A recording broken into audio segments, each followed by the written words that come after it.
Coming to you entirely pre-recorded from the Garage of Solitude here in Whitestone, Queens, this is Mario-Francisco Robles, MFR here with you, and this is episode 1 of the Superman on Film podcast. Welcome to my new show. On this weekly series, we'll be discussing a long-form Superman on film related topic every week, as well as providing updates on the latest news, rumors, and theories coming out of James Gunn's Superman. Because today, as I record this, it is July 11th, 2024, and that is a holy date if you are a Superman fan, because this means we are exactly 1 year away from the arrival of a new Superman movie. And if you're someone like me who's been following Superman's exploits on the big screen since 1987, when I was 4 and saw Superman 4 at the Elmwood Theater in Queens with my mom, anytime a new Superman movie is on the horizon, this is the most important thing in your world. So right now, I am very excited to launch this show and begin in earnest an entire 52-week series leading up to the release of James Gunn's Superman. And right now, I think we should just dive right in. Let's talk about how we got here, because that's the interesting part, too. Everything with Superman, even the behind the scenes, is sometimes as interesting as what ends up on screen. Superman, since he is the king of superheroes, since he has been around since 1938, he's had lots of different creators take cracks at trying to get him right and get him on the big screen. And, well, let's talk about how it's gone since 1987, since the time I first discovered A, that Superman is incredible, and B, that movies can be life-changing cinematic experiences. So, since 1987, the world has been kind of waiting to see Superman soar back to the heights he had been at when he launched in 1978, when the very first real feature-length Superman film hit theaters starring Christopher Reeve and directed by Richard Donner. That film was beloved. The second film that came out a couple years later was also beloved. Superman 3 came out a couple years after that. Not so beloved, but it's still Superman, and it was still Christopher Reeve, and people held on. But then in 1987, the wheels kind of came off the whole thing. Superman 87, there's going to be a whole episode on Superman 4, so we'll get into that. But just suffice it to say, it didn't go well. And after that, the prospect of a Superman 5 starring Christopher Reeve was pretty much not any kind of guaranteed thing that might ever happen. And it officially became impossible to happen a few years later when Christopher Reeve suffered a debilitating paralysis. He lost his ability to walk and move or anything after a terrible horsing accident. So obviously when that happened, that put Christopher Reeve's Superman 5 forever off the list. And a couple years after that, finally, there was word that we might get a new attempt at Superman when Tim Burton announced that he was developing Superman Lives, a film based on the Death of Superman comic arc that was going to at least draw inspiration from that comic arc in its own, at the time, Hollywood style of, we're going to take the nuts and bolts of what was in this popular story and change the rest of it and Hollywood the hell out of it. But either way, Superman Lives became the next real possibility for a Superman film after Superman 4.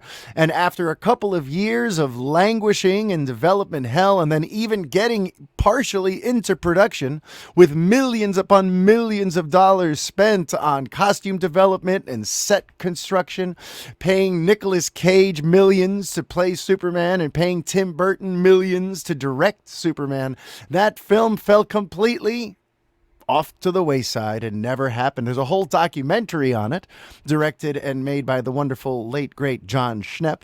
But again, there'll also be an entire episode of this show just about Superman Lives, and we'll get to that in due time. But after Superman Lives, the development hell continued, with other notable projects coming up like McGee's Flyby, which was going to be written by J.J. Abrams, and people still remember some of the baffling decisions that Abrams made back then. Then there was going to be a Brett Ratner-directed Superman film that might have starred Brendan Fraser and even rumored to bring his Red Dragon star Anthony Hopkins in as Jor-El. And then that film fell apart. And then we ended up with Bryan Singer coming on board, hot off of X2, X-Men United. And he brought his creative team from that film and announced that he would not be rebooting Superman. No, no, no. He was making a film called Superman Returns that was actually going to be an unofficial continuation of the Christopher Reeve Superman films. At the time, seemed like a great idea, but we'll talk about all that and how it played out when we get to the Superman Returns episode.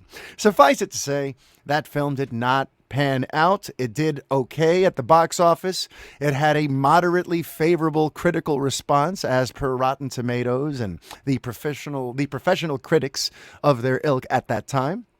But the film did not give way to a sequel, even though Bryan Singer promised us a film called Man of Steel, which was going to be a much more action, adventure heavy sequel after he admitted that Superman Returns was perhaps a touch too slow and nostalgic and romantic and gentle in its approach. He thought that was the right way to go, to just reintroduce the world to these Superman characters. And he was planning to go all Star Trek Wrath of Khan with Part 2 with Man of Steel. But that film never happened, and it languished in its own development hell for a couple of years, and there were rumors for as far out as 3 years after the release of Superman Returns that we might actually still get a sequel. But somewhere around 2009 and 2010, any hopes for that disappeared, and we moved straight on into an actual reboot.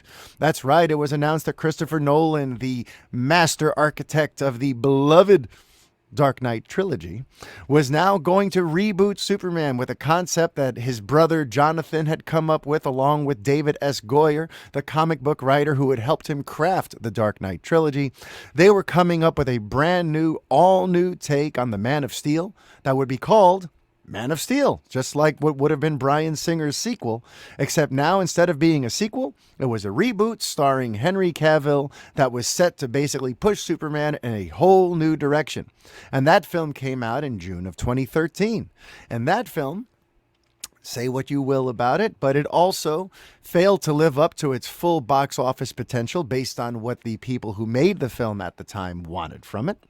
And critically, it did worse than Superman Returns, and amongst fans, it seemingly didn't set the world on fire. It didn't suddenly make the entire world clamor for a Man of Steel 2, or at least that's how Warner Brothers interpreted the numbers, because instead of giving us a Man of Steel 2, they pushed full on forward into Batman versus Superman. And essentially, this means that Superman never got another solo film again after 2013. And when the DCEU, when the franchise that he was connected to, began to basically fall to the wayside shortly after 2016, as the studio realized, we need to pivot away from this vision. We need to find something that's more traditional, that's going to get all of the mainstream DC fans back, because these films only seem to be attracting certain kinds of hardcores who like darker Elseworld tales. That franchise basically swallowed up any chance of us getting Superman. He was relegated to being, mostly dead through Justice League and then resurrected in a terribly haphazard way by a reshot Joss Whedon. And we're going to talk all about that one too. Don't worry. There's going to be episodes about each of these little things that I'm just lightly touching on now. This is the TLDR version of how we got here, okay? But essentially, in 2022, we were given a glimmer of hope that maybe, I'm talking a little funny right now, ain't I? But we were given a glimmer of hope. Because again, I feel like I have to tread lightly when I talk about this stuff, because there are certain kinds of fans and people who are loyal to certain kinds of creators who get very, very hung up on the verbiage here. But yes, in 2022, when Black Adam came out, you see, Dwayne Johnson tried his very, very best in the summer of 2022 to pull a major power play and try to get his $7 production company to essentially take over all of DC on film.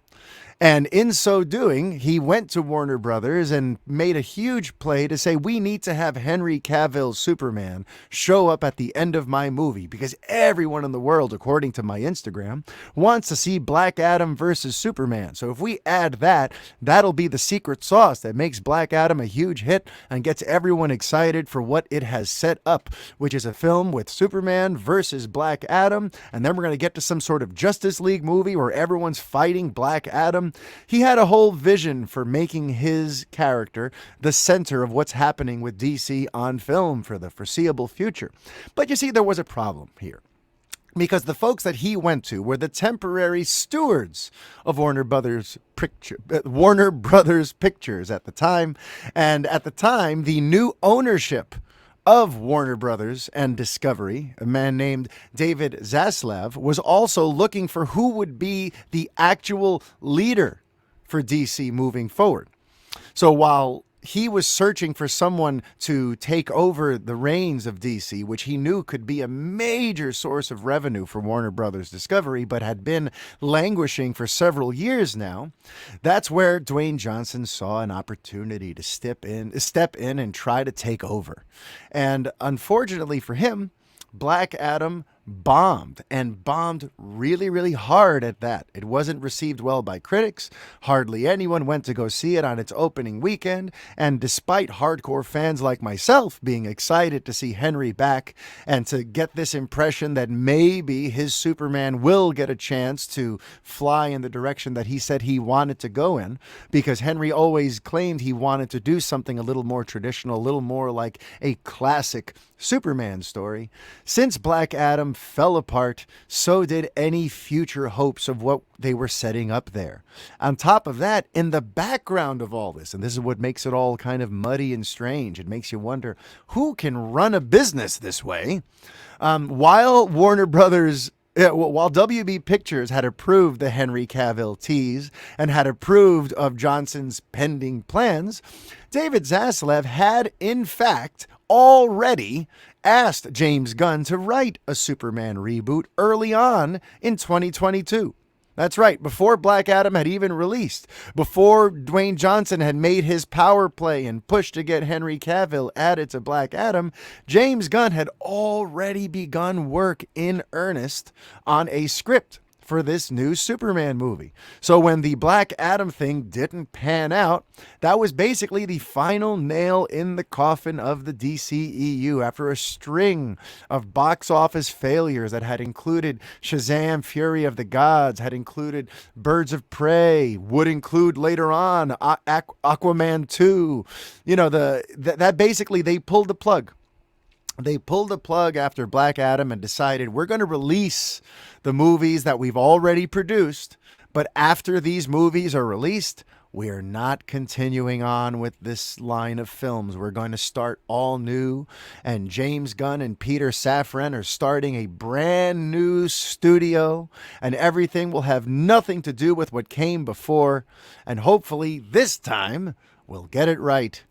And that's where we've been ever since November of 2022. We've now been on this on-ramp for the DCU.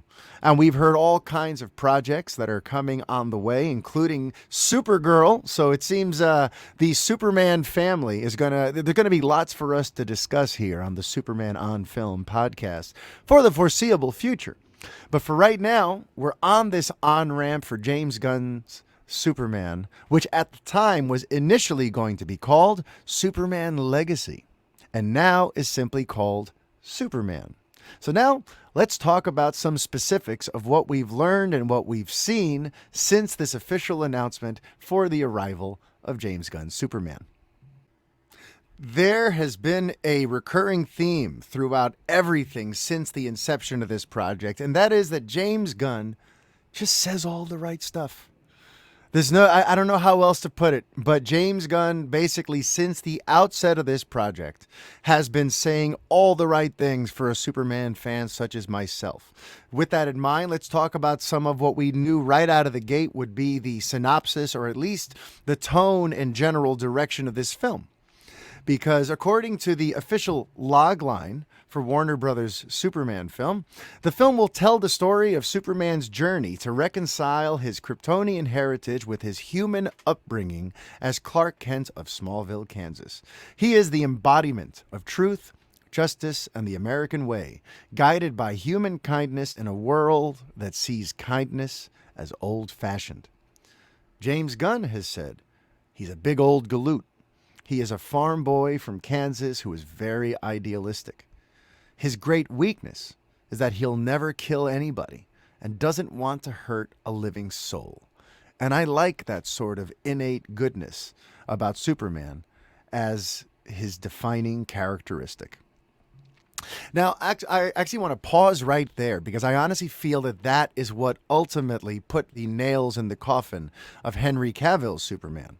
Because that innate goodness didn't really shine forth in his portrayal. And granted, Zack Snyder was trying to give us a totally different type of Superman that we've seen before.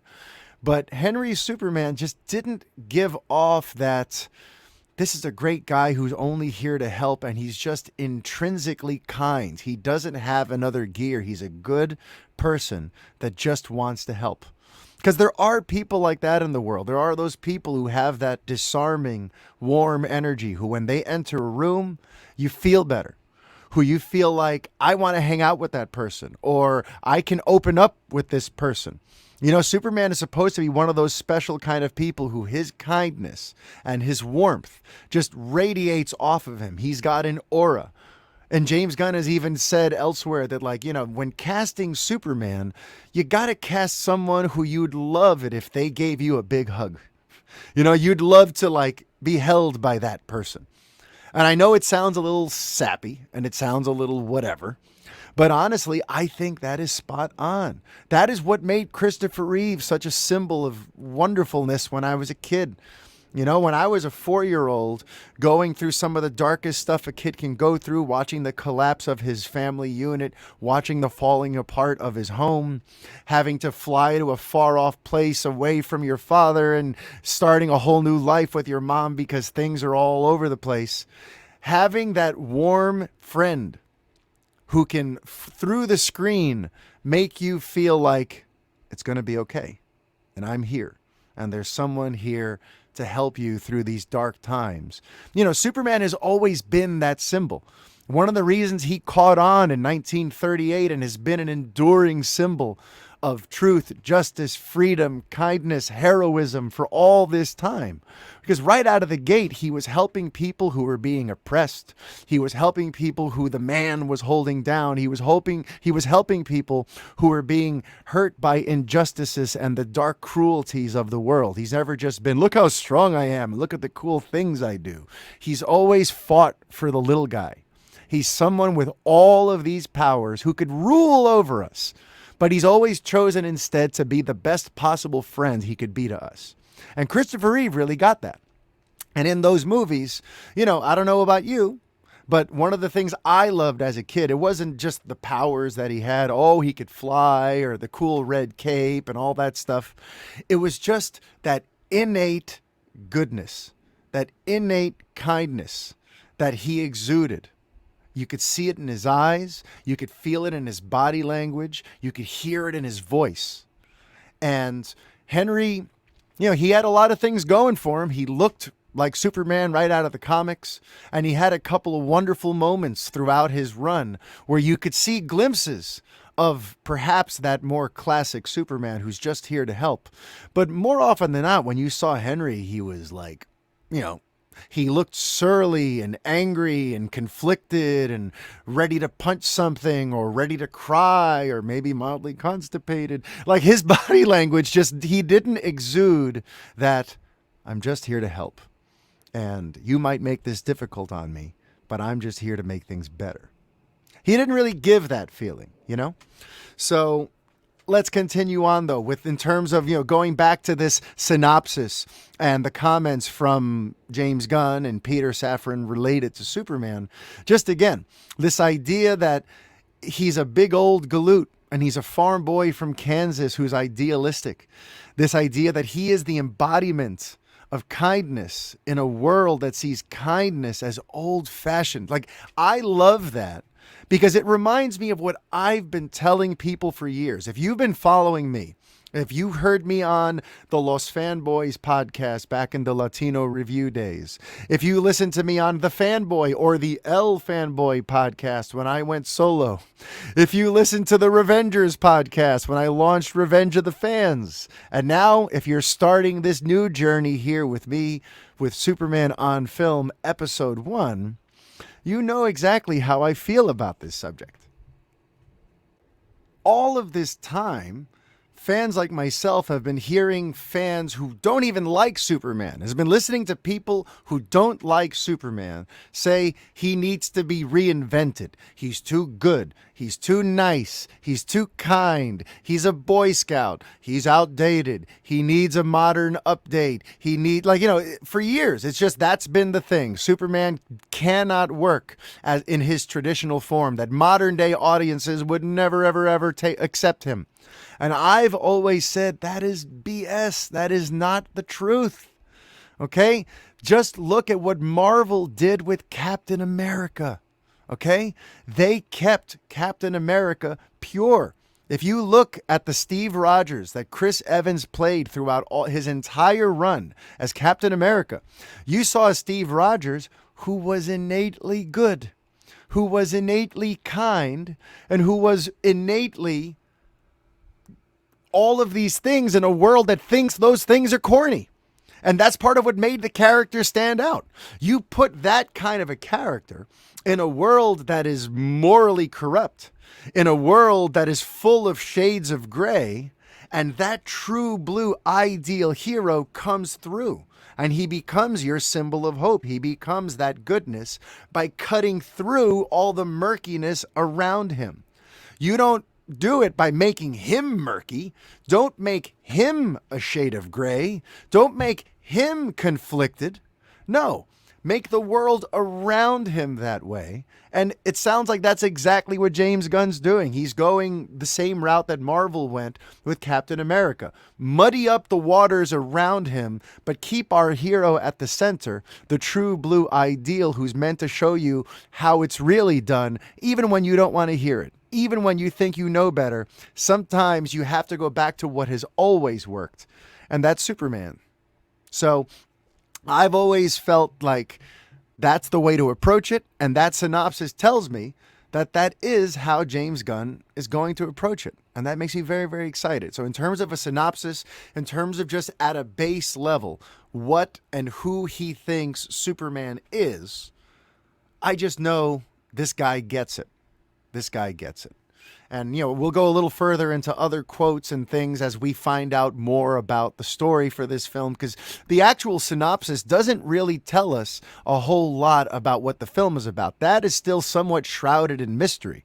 We know some of the comics that have inspired it, like Superman for All Seasons and All-Star Superman. And he says he's read a lot. He went through the original John Byrne run. We know a lot of the books that have inspired it. We know the general feel that he's going for, but we still don't know the exact plot. And there have been rumors of Brainiac. There have been rumors of Max Lord being involved. There's all kinds of interesting stuff floating around, and I can't wait as we get further into this process to kind of break it all down and see what ended up being accurate and see what didn't. I mean, I'm getting goosebumps now of in a few months when we get our first teaser, getting to break that down with you and see how much of our theories were right and how many of our theories were just outlandish nonsense. This is going to be so fun. That's why I had to launch this. I'm like, we're 1 year away from the movie. My hiatus from podcasting has to end right friggin' now, But okay. So in terms of a synopsis and official comments right out of the gate, those were the things that were told to us, things that all sound really good to a Superman fan by me. And then obviously the very next big thing was the casting. Right? Because many of us had been attached to Henry Cavill, and even those of us like myself who thought he had been part of some misguided creative efforts, I still felt like that guy could pull it off, that with the right script, in the right environment, with maybe a slight retcon, that he could have done it. But with him officially out, all eyes now went to who is it going to be? And we eventually found out that it was going to be David Corenswet. And just so you understand a little something about David Corenswet, okay? This is amazing news. This is amazing news. Because David Corenswet is a real actor, okay? He's not just someone who looks the part. And he's not just someone who is just an actor, who is a good-looking guy, who's got charisma, who's done some acting training and knows how to be in front of a camera and play a part. Like, that's most actors. But David Corenswet is a university, a conservatory trained actor. He went to Juilliard. You know who else went to Juilliard?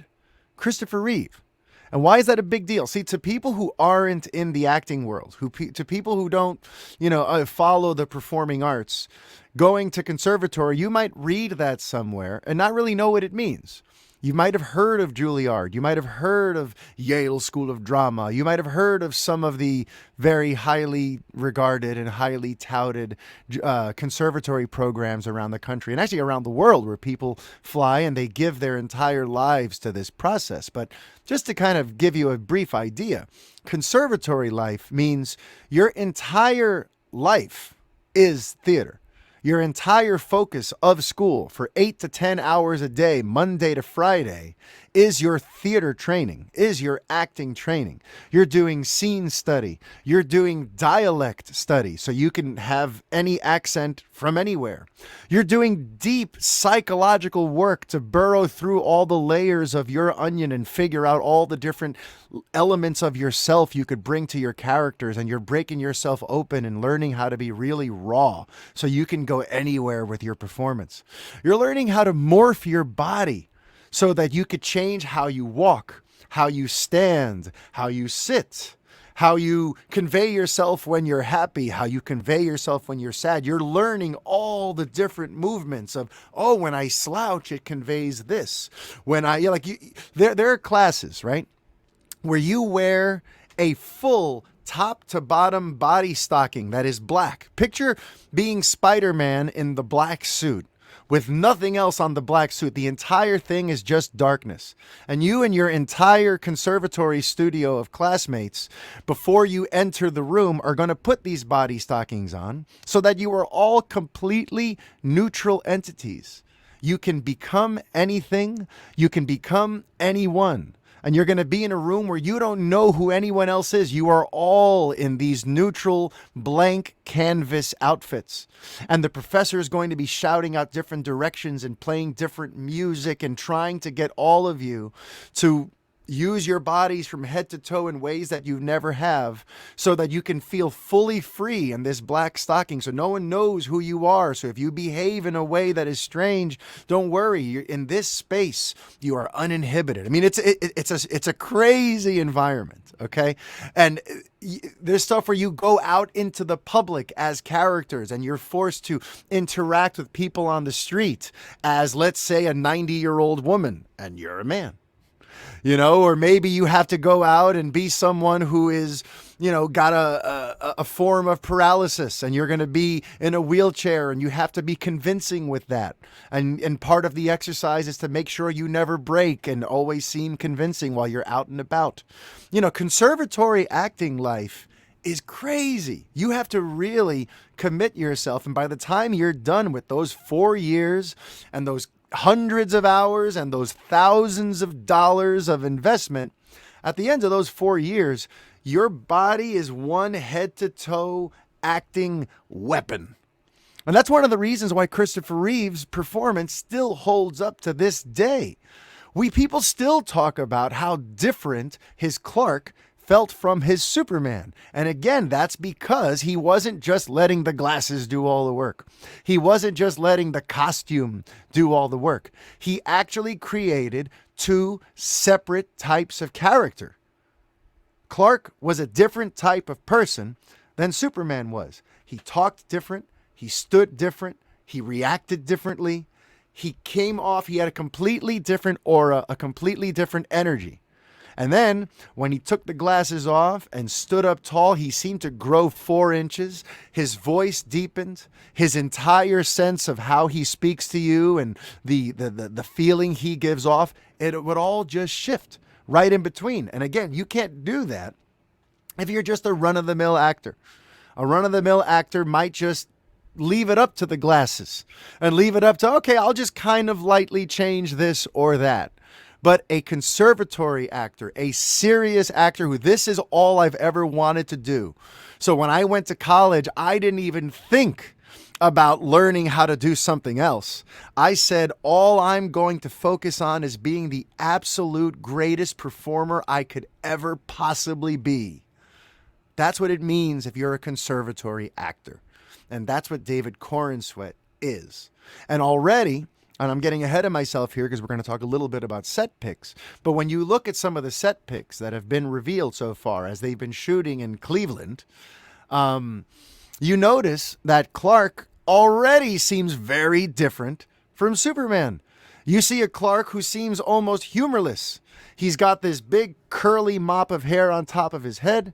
He's got a preternaturally serious, kind of focused, kind of I got to do something, and almost kind of like, the way I put it is he almost looks like the Clark that at the Daily Planet, people kind of like just leave him alone because he's a little aloof and he always kind of misses the joke. He's all focused on work, and what is the point of everything. And he misses things that are like a little bit more poetic and a little bit more like just like a sarcastic joke. It goes over his head because he's a little bit more innocent.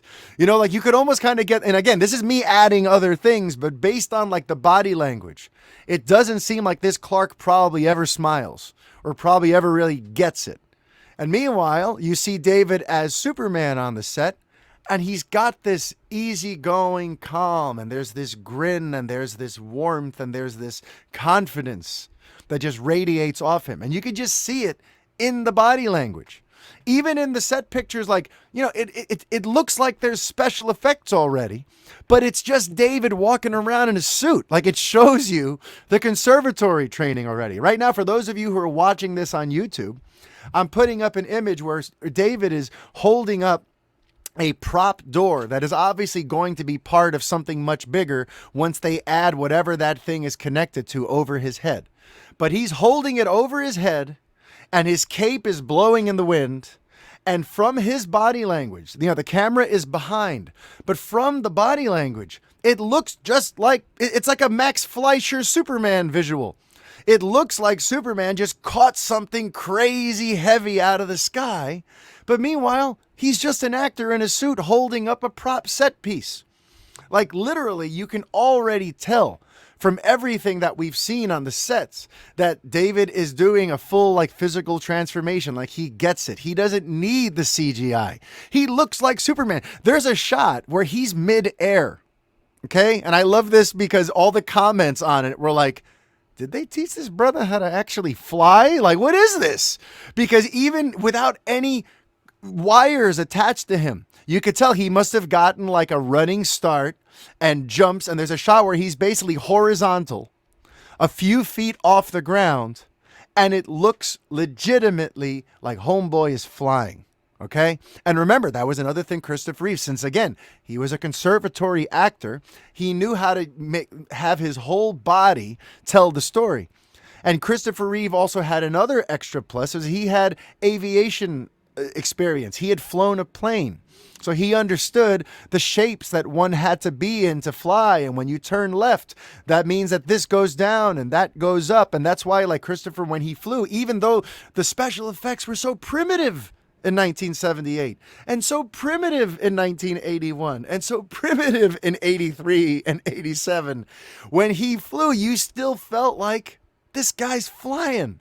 Because he knew how to move and how to shift and how to use his whole body to seem as if he's weightless and gliding through the air.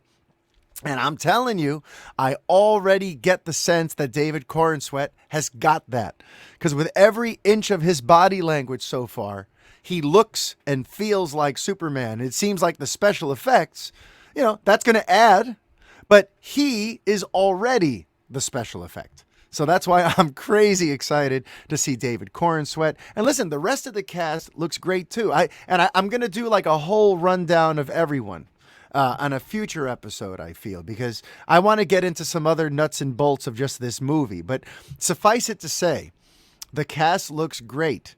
And the other big standout that I want to point out for now is Nicholas Hoult as Lex Luthor, because we've never gotten that Lex who might be Superman's equal. And I have a feeling we might get that. Because see, there have been different dynamics for Lex over the years, right? And the different incarnations, right? We've had the old mad scientist. We've had the billionaire evil mogul. We've had the president, the politician, right? We've had the guy who's just a successful, seemingly positive entrepreneur to everyone else, but is secretly a bad guy. We've had the tech genius, right? Jesse Eisenberg's Superman was like the tech genius, Mark Zuckerberg. I feel young and inferior and small compared to you, but I'm crazy, so I'm going to take you down through some other means. We've had a lot of different variations of Lex over the years. So with the casting for this time around, it's interesting that they went with Nicholas Hoult. Why? Because Nicholas Hoult was also one of the finalists for Superman. That's right. He was a finalist to actually play Superman in this film. So James Gunn clearly sees that there is a similarity, that Nicholas could have almost been Superman. And that's interesting when it comes to Lex, because you want a Lex that in an alternate world could have been a good guy. It makes for a dynamic between the two characters where, yes, they are mortal enemies, and yes, they are destined to be the yin to each other's yang and on the other side of this perpetual battle of good versus evil forever. But it's always fascinating when you realize, had they each been raised a little differently, they might have ended up like the other. It's always interesting when you have those villains who are basically like an alternate reality version of what the hero might have been had things gone a different way, or vice versa. So with Nicholas Hoult being cast as Lex Luthor, it right off the bat sets us up for a very unique and interesting Superman and Lex dynamic, because he and David Corenswet are also not that far apart in age. So it just gives this impression that we're going to get a very unique Lex and Superman dynamic. Perhaps something that's like the Michael Rosenbaum Lex and the Tom Welling Clark from Smallville.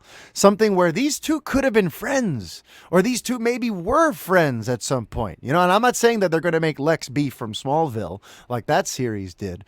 But, there have been times in the past where we've played with this dynamic where these two could actually function as a team. These two could work rather nicely together, but fate somehow just always finds a way to put them both on the opposite ends of what's coming. So in terms of the casting, to me, that's the other big, I can't wait to see how that plays out. And obviously, Rachel Brosnahan as Lois, I've heard nothing but good things. My exposure to her is a little limited. I never saw the Marvelous Mrs. Maisel, if that's how you say it. I only know Rachel Brosnahan from House of Cards, from her tormented missing character from that series. And I know she's got the chops. I know she's a real great actress. Everyone who I know who has seen the Marvelous Mrs. Maisel always says that she's awesome and that she's perfect for Lois. And just based on the visuals, based on her purple shirt, based on lots of stuff, like she looks like a Lois right out of the comics. And that's one general note on the cast, that almost everyone looks ripped from the pages. The guy who they hired for Jimmy Olsen looks just like Jimmy Olsen. The Wendell Pierce may be an African-American Perry White, but at this point we've all gotten used to an African-American Perry White, and it's more about the feel, right? And Wendell Pierce gives that Perry White feel. I remember him from The Wire, but I've seen him in lots of stuff, and the guy can definitely, I get it. As soon as they announced it, it was like, oh, that's perfect. Just like when they announced Lawrence Fishburne as Perry White last time, I'm like, I get it. I see it. So once again, Great casting. And by the way, circling back to the Henry Cavill, to the Man of Steel era, we're going to get into all that stuff. But if you're new to me and if you want to know my stance on all that, I always did love Zack Snyder's eye for casting. I did think his casting was great across the board. So that was never one of my issues. So but now let's bring it back to the present day. Yes, this cast is looking great. It's looking ripped right out of the pages. And the characters involved tell a very interesting story too. Because the characters involved and some of the other stuff that has been teased or alluded to gives me this feeling that we're going to get a whole bunch of stuff as Superman fans that we've never gotten before on the big screen. Because if you think about it, the cinematic exploits of Superman have been extremely limited in scope so far. Okay, let's go back to the original franchise. All right, Superman's 1 through 4 with Christopher Reeve. Films 1 and 2 were based on a screenplay by Mario Puzo. Mario Puzo, who wrote The Godfather, but was not a comic book writer and was not someone who was even attempting to okay, I'm going to adapt the greatest Superman stories ever and make a movie out of it. Mario Puzo, coming off the success of Godfather, coming off of, years after seeing how well the Batman and Robin series in the 60s had run with Adam West, he wrote a 2-part Superman movie that was very tongue-in-cheek. It was very kind of geared towards kids. It was very sort of campy. And it only really took the core elements of the origin and then emphasized a bunch of other things. And he created what would become a blueprint for Superman moving forward. But mind you, and we're going to get to this in the Superman on Film episode dedicated entirely to Superman the movie. But Mario Puzo owed a lot to Tom Mankiewicz, who Richard Donner brought on board to remove all of the extra camp and things that pulled you out of it and made it more serious and brought a sense of verisimilitude to the project. And it was Tom Mankiewicz who helped craft and make a much more heartfelt story. But that story, at the end of the day, wasn't exactly the only Superman story they could have told, and it wasn't exactly based on some beloved book that had happened or some beloved storyline that had happened with Superman. It was Mario Puzo essentially deciding we're going to elevate a C-level villain in General Zod, and he came up with this cool way to make General Zod a much bigger deal in the Superman mythos. But he also added, I don't want to say he wasn't the first one, but he made it a major part of the Superman mythology that Jonathan Kent dies and when Clark is a teenager, and that this death is what propels Clark on his journey that would eventually see him become Superman. And again, that's very out of the Peter Parker Spider-Man mythology, right?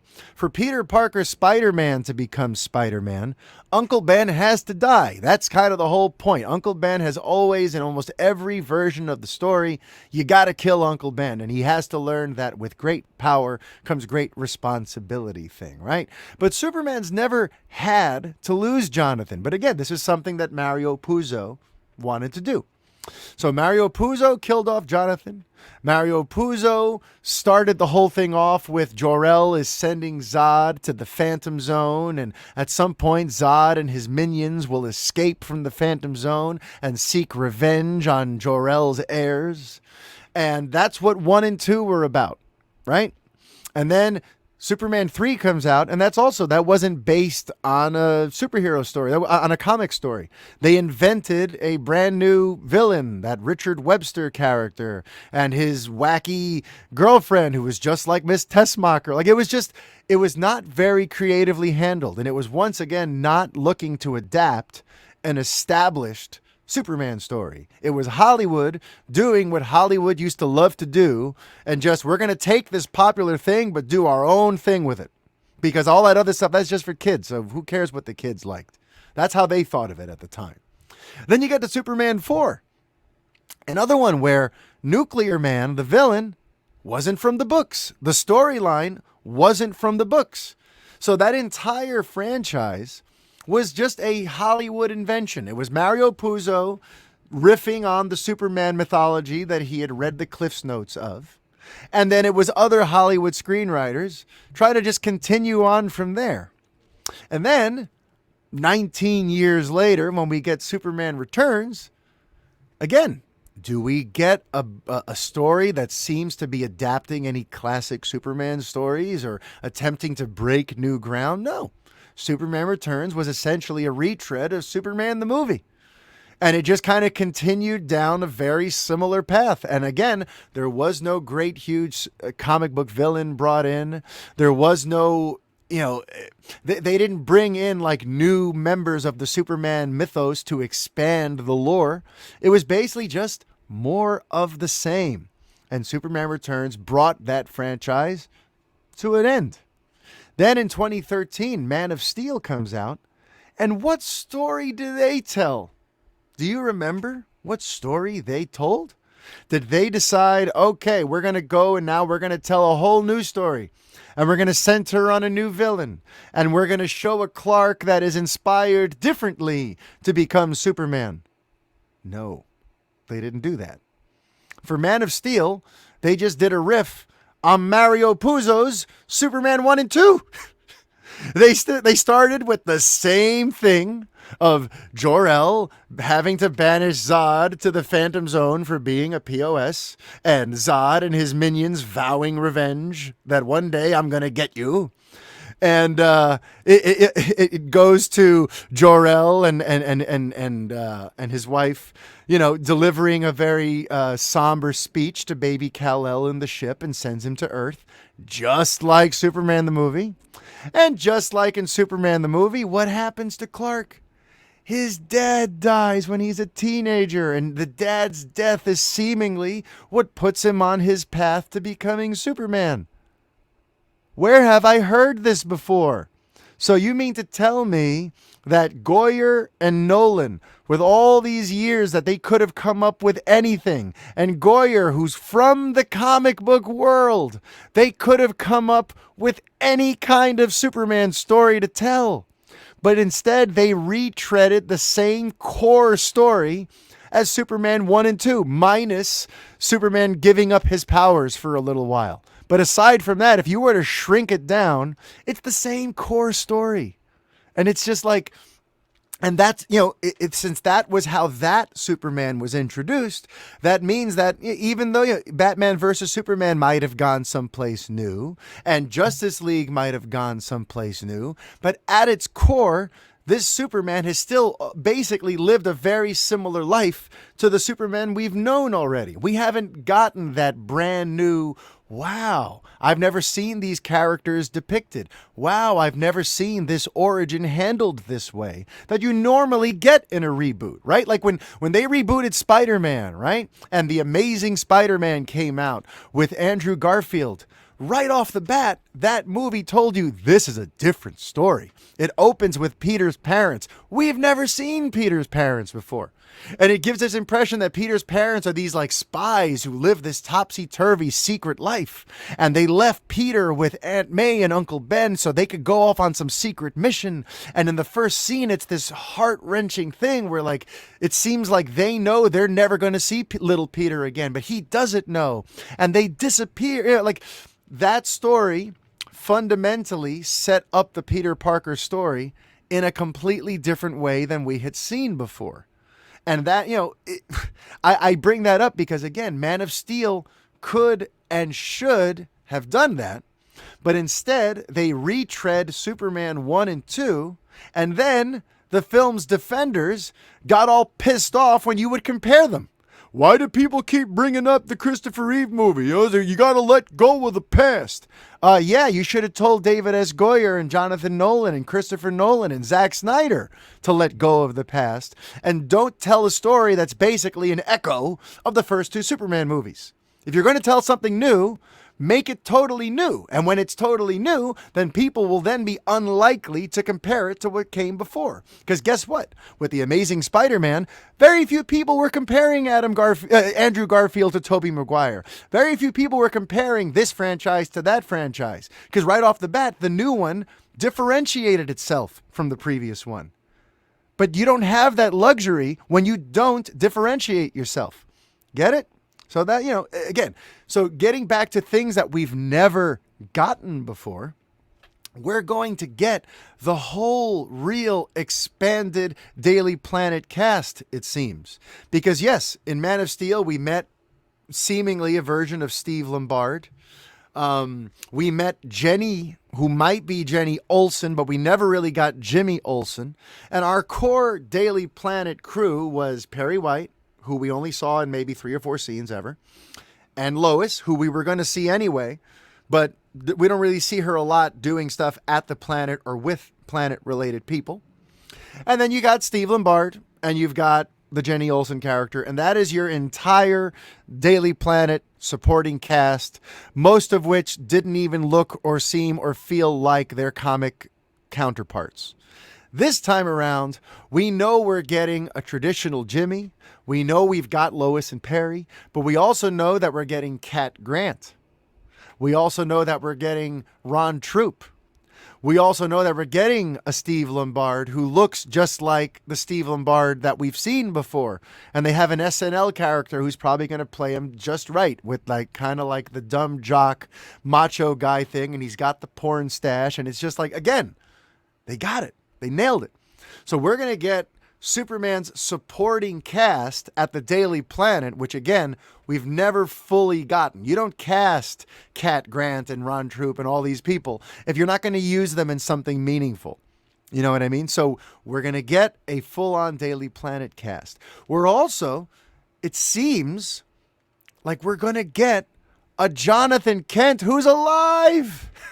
And we're going to get a Martha Kent who's like still part of Superman's life.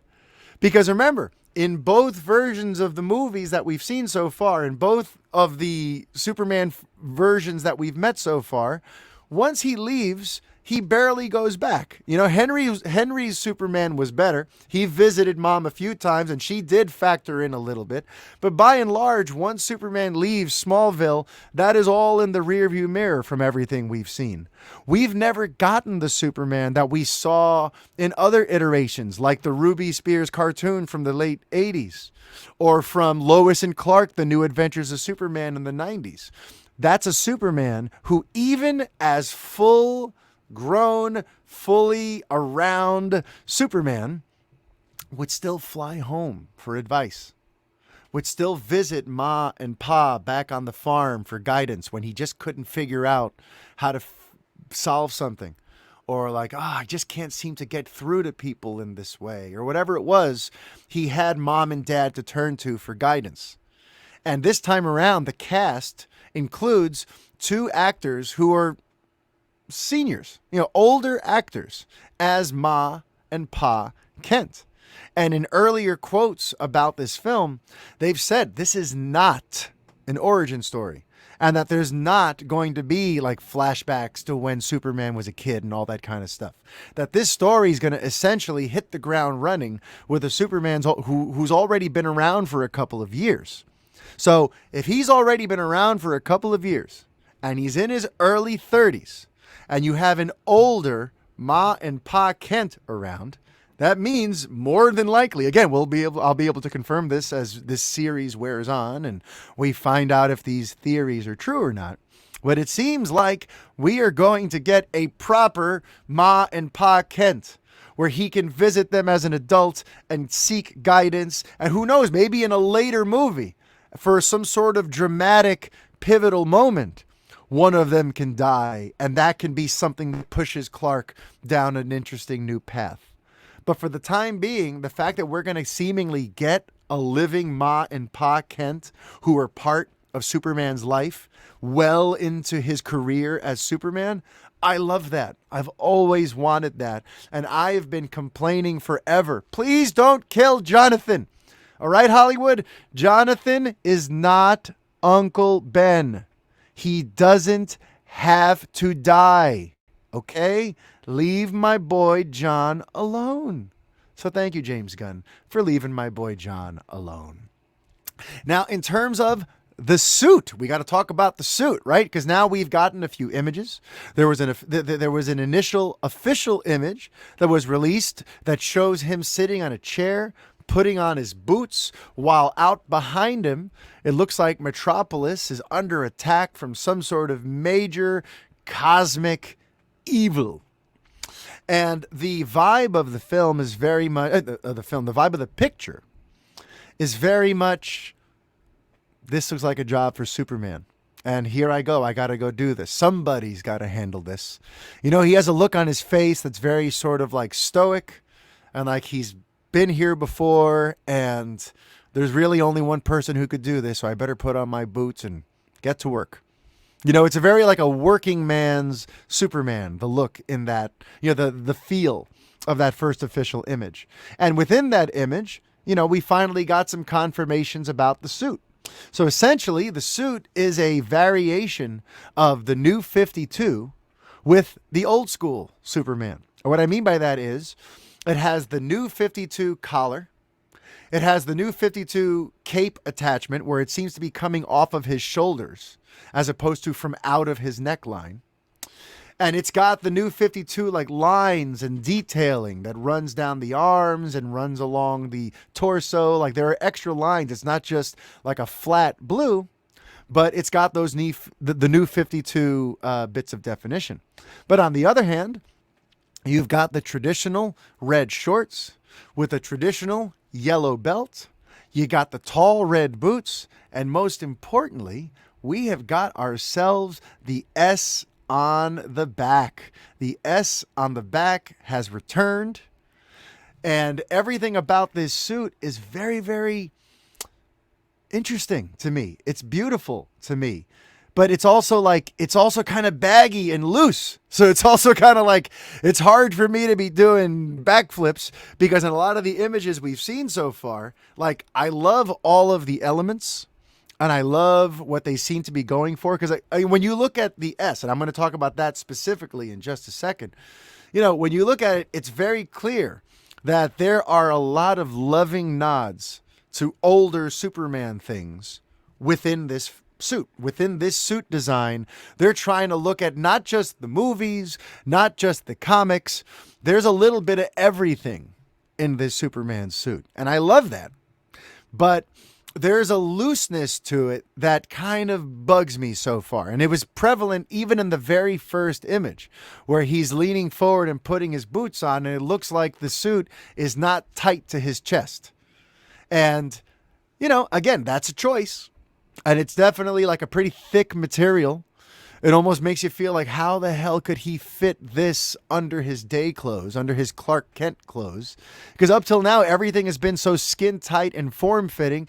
You could kind of just imagine that it's under his clothes. But this one looks like it's like a thick, sturdy material.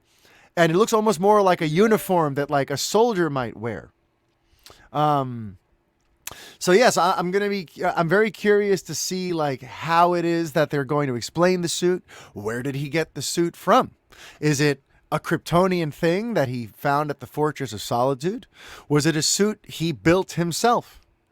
Is it the fourth version of a suit that's always been homemade? And maybe the first one his mom made him. And when that one fell apart, he went to a tougher material. And then when that one fell apart, I mean, like, who knows how they're going to do it? And again, that's part of the fun of figuring out, you know, which elements of the mythology are we going to get and which ones are we not going to get?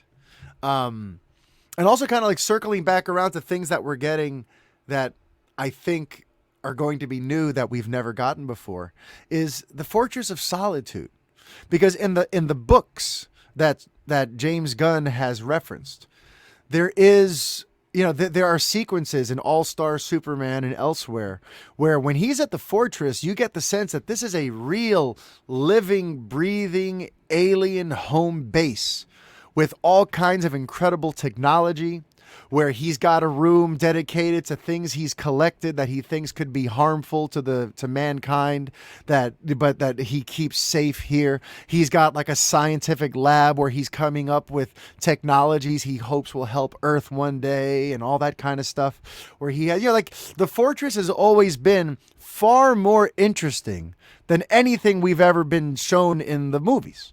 In the movies, it was a desolate, cold, crystalline ice castle that had some holograms. It had a chamber that was only ever conveniently around when he wanted to lose or regain his powers.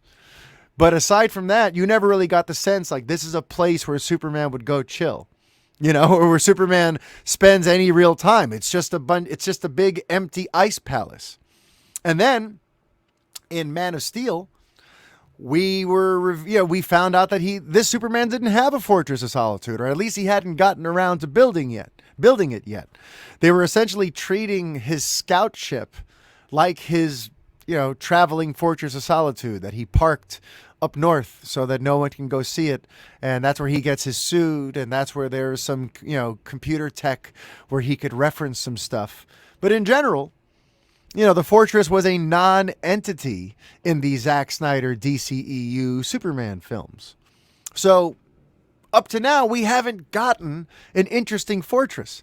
And already we know like where they're filming in Norway in a place called Svalbard is a very unique location. It's not just a big white icy place like we've seen before in a lot of depictions of Superman and his fortress. This is a place where like the terrain is very rugged and very unique, where you could see the northern lights in the sky. Those beautiful green waves of light that you could only see in certain parts of the world. You could witness the northern lights. You can see the long, desolate, icy landscapes, but there's also rock and there's also desert and there's also, James Gunn has spoken about like the reason that they chose that area is because of all the varied bits of nature all around it. It makes it feel sort of alien, and it makes it feel sort of just like no other place on Earth. And that really is where the fortress should be, like no other place on Earth, because that's where he goes to be alone from everyone and focus on the things he needs to focus on. So that's just, circling back to, things that we might be getting that we've never gotten.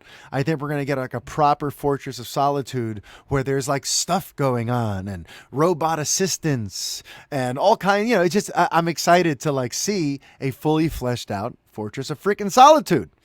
And I also, now we're going to talk a little bit specifically about the S, the actual symbol on his chest. See, for this inaugural episode of the show, I'm purposely wearing my Alex Ross Kingdom Come Superman shirt. And that's because that is clearly the direct inspiration for the new Superman symbol.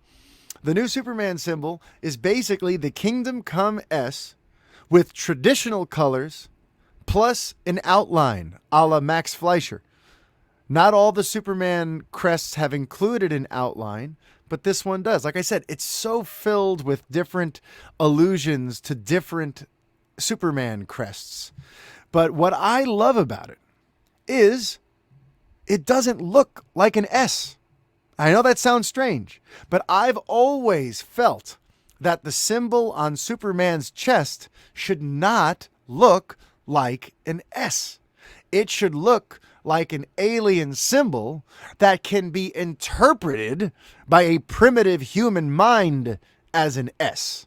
And that's what I love about the Kingdom Come symbol. It looks like an S. Like if you look at it and you could see how someone would look at that symbol and think, oh yeah, that looks kind of like an S. But it isn't really. And the reason I don't like when it looks like an S is like, again, he's not an Earthling. He's not human. So why would an alien suit have the English alphabet letter S on it, right? It's silly. What are the chances that Krypton also had an S, right? They would have their own symbols. We've seen Kryptonian hieroglyphs, right? We've seen artists attempt to show what Kryptonian language sounded and looked like. They wouldn't have an S. But even now, let's say you want to go the other way. Let's say that this symbol is not from Krypton, that the suit and everything about it is homemade. I also hate the S because, again, if Clark chose it, it's kind of arrogant. S for super. Aren't I super? Look at my super S. Like, I don't believe that Clark would ever think, you know what I need on this suit? A big S for Superman. Like, Clark would never want that. You know what I mean? And any Clark Kent that would want an S on his chest is not a Clark Kent I want to follow. So how about that? At the same thing, too. And if it's the mom who made the symbol. If the mom stitched his suit, you know, my mom made it for me, right? There is that variation, and I like that one too. I respect that one. But it also feels just kind of like corny. Like, you know, Martha is like, my son is so super. I'm going to put an S on my son's chest so everyone knows how super he is. Like, it doesn't feel right. It feels too on the nose. It feels corny. I can't ever imagine or think of a Clark who would put that on with an S that is purposefully an S for super and think, yeah, this looks cool. This is the look I want. When people look at me, for them to think, man, that guy is super. Look at the S on his chest.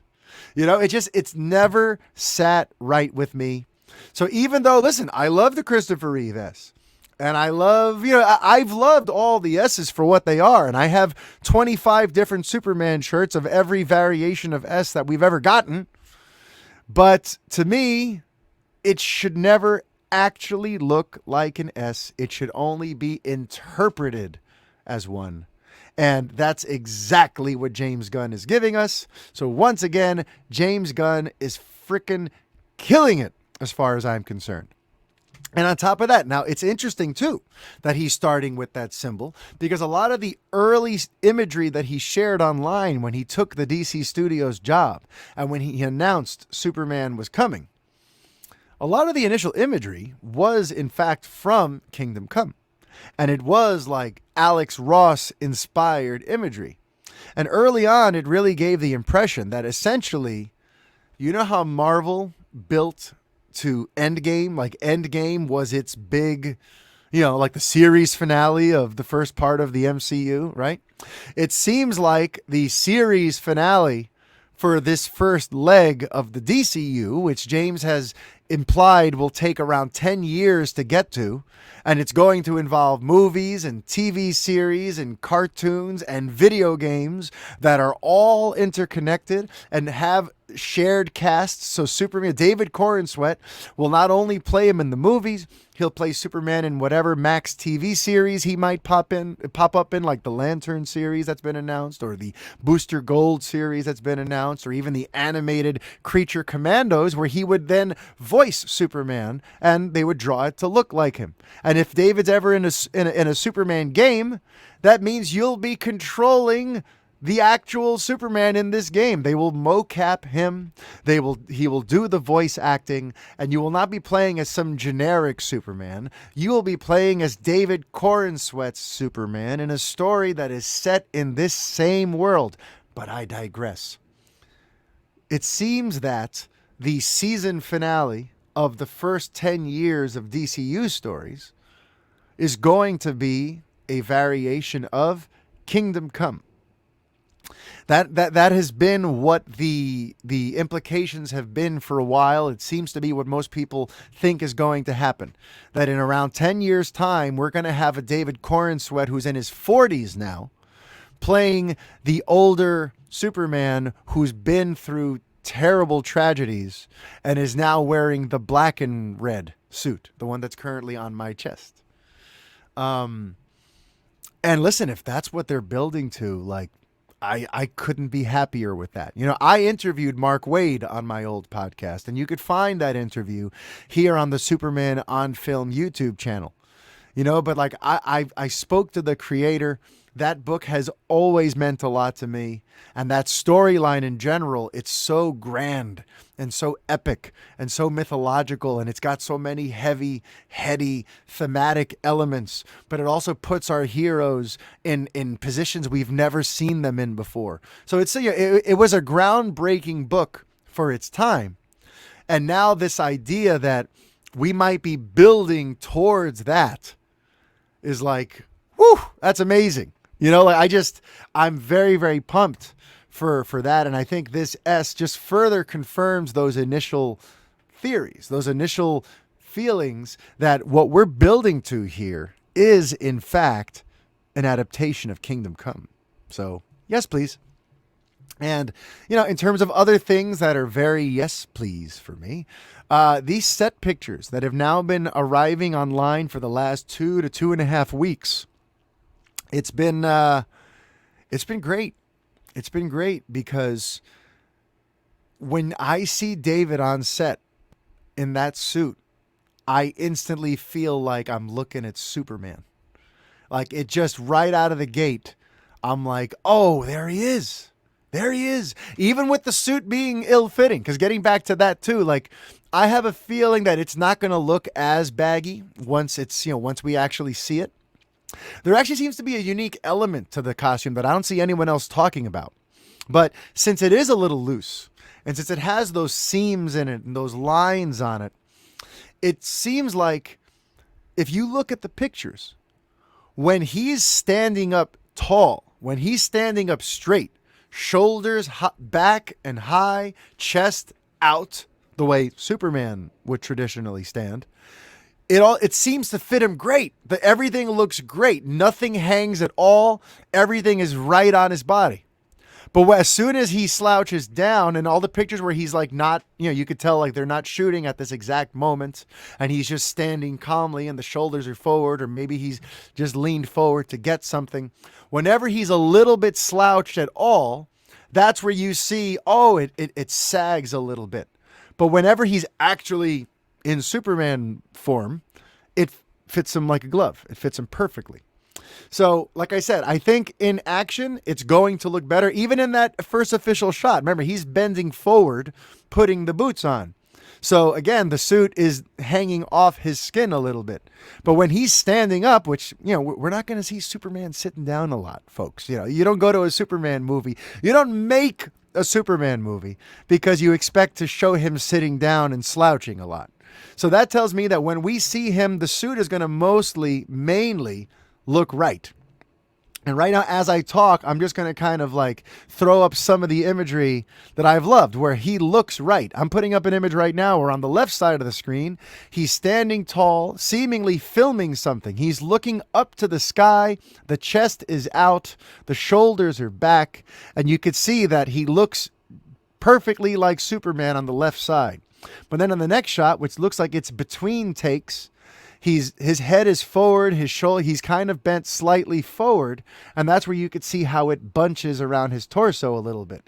But then again, when he's standing up tall, looks great. And you could see the definition in his arms, you could see his chest, and it doesn't look like he's wearing something that is slack. And I'm putting different images on here. If you're listening to the show, great. If you're watching the show, remember, go to YouTube or be sure to subscribe while you're here. Now, these images I'm putting up now are other set pictures that have me totally obsessed. There's a couple of pictures that show him interacting with children, saving kids, carrying kids, kids running up to him because, hey, Superman's here. And the look on his face in one of them pretty much brought a tear to my eye because it reminded me of being that little boy and seeing Superman for the first time and getting washed over with that feeling of warmth and love and like safety's here. Protection is here. Superman's always been little kids' favorite hero because when you're little and you're young and you're vulnerable, the idea of an all-powerful grown-up who could show up out of nowhere and make all the scary stuff go away and make everything okay again is a very palpable thing. And that's why Superman makes his strongest impression on kids. And then those kids grow up, right? And they go through life. And as they become adults, some of them think, okay, now I've outgrown Superman. Now I need a hero who's more mature, who's more adult, who's more a shade of gray, who's got more flaws. And some people tend to move away, and then they'll gravitate towards Batman or, any number of other more edgy, hard, vigilante type heroes. But Superman's magic has always worked on kids first, and on those of us who never lost sight of the things we went through as kids and the importance of having that warm, friendly voice to make you feel better. Those of us who've gone through some stuff, I don't think we ever stop loving Superman, because when we look at him, we still see our friend. And that's why it's pissed us off to watch these movies where they try to make him surly and complex and mean at times, or not instantly wanting to help, or, just for guys like us, for people like us who saw Superman as the preternatural, always there for you friend. Images like the one of Superman holding that boy up that I have on the screen right now, and the clips we've seen of kids rushing to hug Superman after a situation and totally ignoring the other heroes that are around. Just again, it conveys to me that James Gunn just gets it. He knows who Superman is important to. He knows why Superman's important. And that gets me to what I think these set pictures are telling us. My theories having to do with the set pictures are almost entirely surrounded, they all center on the fact that there's lots of other heroes around. Because from the outset, we've heard that too, right? We've known that this film will not just feature Superman. That this is going to be a Superman story where we've got Hawkgirl, we've got Mr. Terrific, we've got Guy Gardner, we've got, they've announced so many other heroes at this point that right out of the gate, we know that this is a Superman that exists in a world filled with heroes. And some people get nervous about that, right? Because, there's always been this thing where if there's too many characters, you lose sight of who the story's actually about. Right? That's how people felt about Batman versus Superman, right? It was a sequel, quote unquote, to Man of Steel. And yet they spent so much time setting up Batman, introducing us to Wonder Woman, introducing us to Lex, building to Doomsday, introducing us to the future Justice League members. That Superman basically felt like a bit of an afterthought in that movie. He really wasn't the central glue holding the whole thing together. Just like in Captain America Civil War, by the way. We're that didn't feel like a Captain America movie. That was Avengers 2.5. And Batman versus Superman was essentially Justice League Zero. It wasn't really a Superman movie. So with that in mind, I understand the concerns that, is James Gunn going to make that same mistake? And here's why I think he won't. Okay. James comes from the Marvel Cinematic Universe, and he's acknowledged both the great things about that and the not so great things about that. He's learned the value of telling these big stories that build over time and have all these different layers and twists and turns. And he's learned how audiences will invest in the story and follow you through all the different mediums if you give them a great cohesive story and it builds towards epic climaxes. So he learned the positives of what Marvel did, but he's also acknowledged its failings.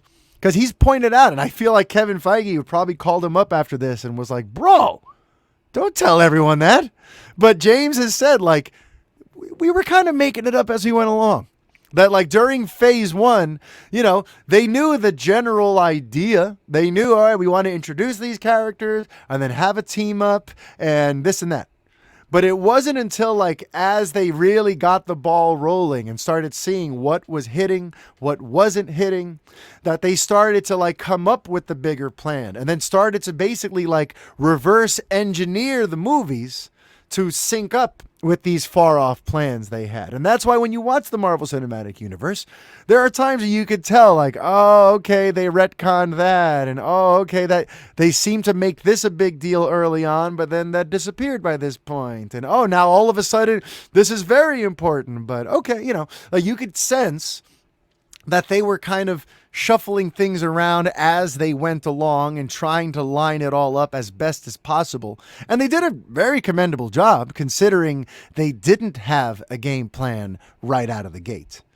But James Gunn has vowed that with DC Studios, he's already crafted the biggest story ever told. And right out of the gate, all these stories, like all these movies and TV shows and everything, there's already a clear path for where things are going and how we're going to get there.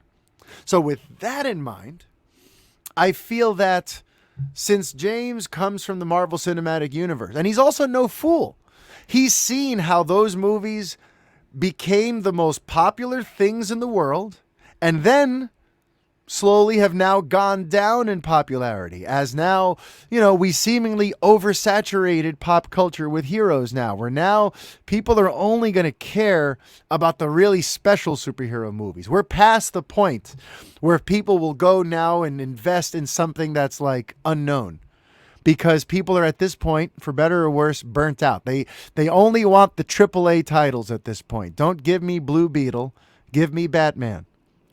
Don't give me Birds of Prey, give me Wonder Woman. They want the big thing. They don't want the side things.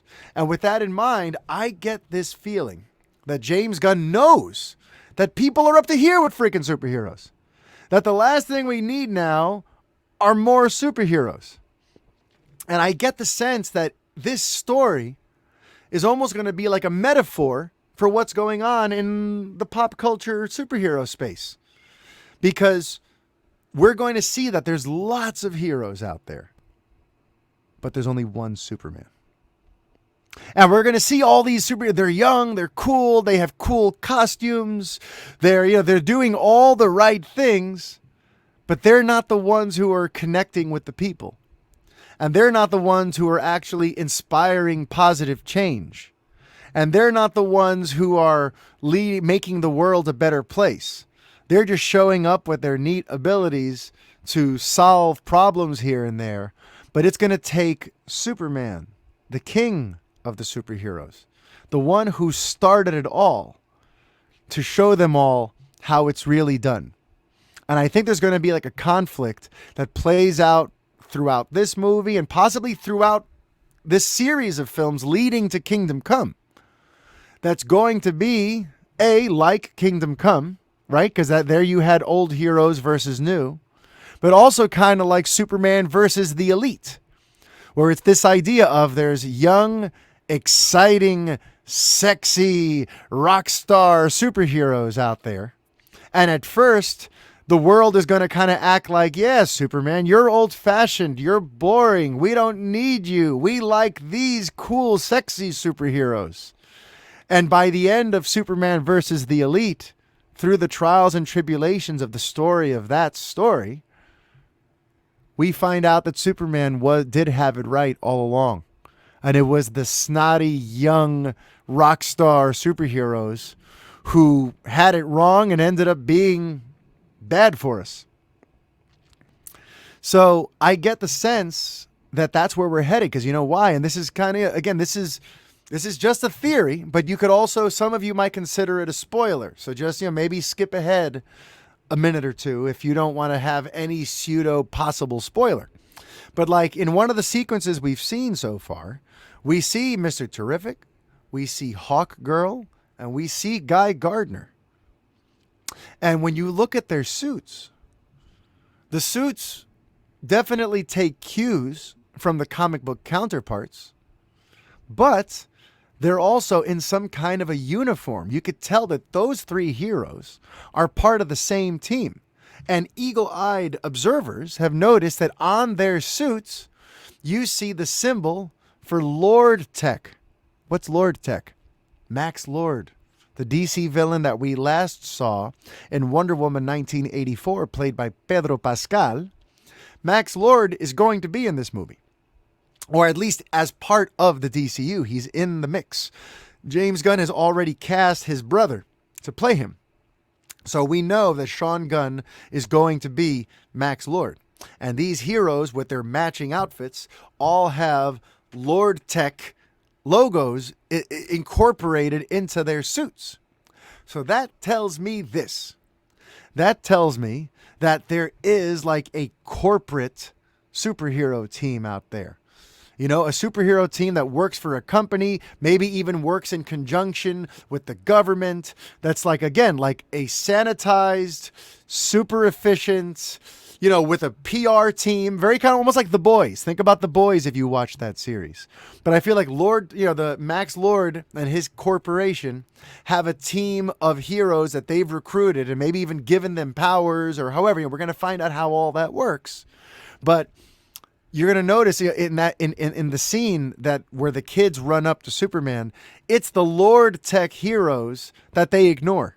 You know, it's once again kind of showing like, yes, there are the cool, sexy rock star superheroes with all the tech and have all the, you know, they have the social media posts about them and they have all the messaging. But the kids run up to Superman because he doesn't need all that. He is Superman. So anyway, I think that's part of what's going on with the set pictures where we're seeing all these other heroes and we're seeing that they're linked to a corporate entity. So it's not like they're saving lives out of the kindness of their souls, the kindness of their hearts. They're saving lives and doing stuff almost because it's a job of theirs. They work for Max Lord. So that is what I say about the concerns about too many heroes. I think all of this, I think the moral of the story and all of this stuff leading up to the Kingdom Come event is Superman having to teach these damn kids how it's done.